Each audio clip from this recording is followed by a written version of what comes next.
Noong Biyernes lamang July 31 nang inatasan ng Movie and Television Review and Classification Board o MTRCB ang mga producers ng It's Showtime na magsumiti ng kanilang magkasanib na position paper at plano para sa pagsunod sa mga alintuntunin o compliance plan matapos ang pagdinig tungkol sa controversial ni Meme Remar na segment na nasabing noontime show na inere noong July 24. Sa isang payag na inilabas noong Miyerkules, kinumpirma ng MTRCB na nagsagawa ito ng pagdinig kasama ang mga kinatawan at legal counsels ng It's Showtime, ABS-CBN Corporation, GMA Network Incorporated, Zul Broadcasting Network Incorporated at AllTV bilang tugon sa notice to appear na inisyu ng ahensya. Ayon sa MTRCB, binigyan ng pagkakataon ang lahat ng panig na magpaliwanag hinggil sa mga isyong may kinalaman sa episode noong July 24, partikular na sa Meme Remar segment bilang bahagi ng investigasyon ng lupon.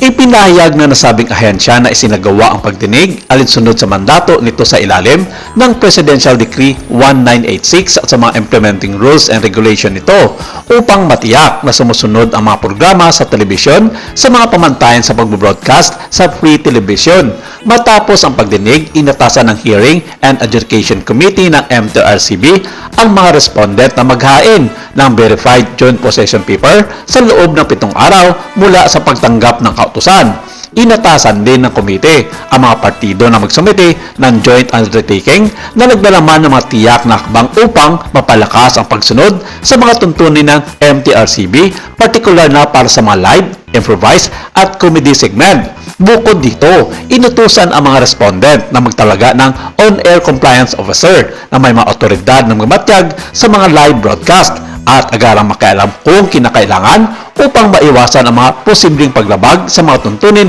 at regulasyon ng ahensya.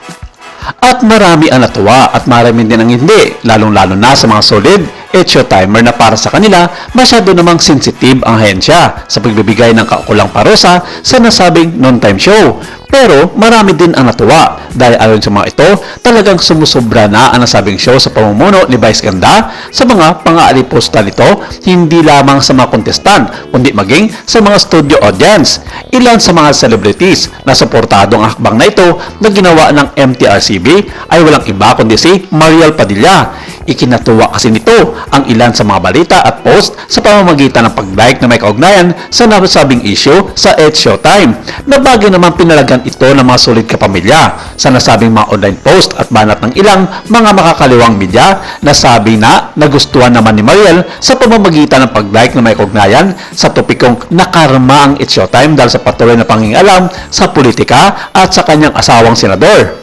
Matatandaang nag-ugat ang issue sa pagitan ni Mariel at ng kampo ng mga host ng It's Showtime nang mag-react ito sa mga post ni Angel Locsin kontra sa kanyang asawang si Senator Robin Hood Padilla. Dagdag pa rito ang paggagatong din sa nasabing issue ni Ann Curtis na isa sa mga co-host ng It's Showtime sa pagbibigay pugay sa kanyang kaibigang si Angel Locsin sa pagbabalik aktibo sa social media. Sinakyang kasi ito ng mga host ng nasabing noontime show na sina Vice Ganda, Bong Navarro at Chang Ami Perez ang mga paninindigan ni Ann at Angel na kinontra naman ni Mariel Padilla.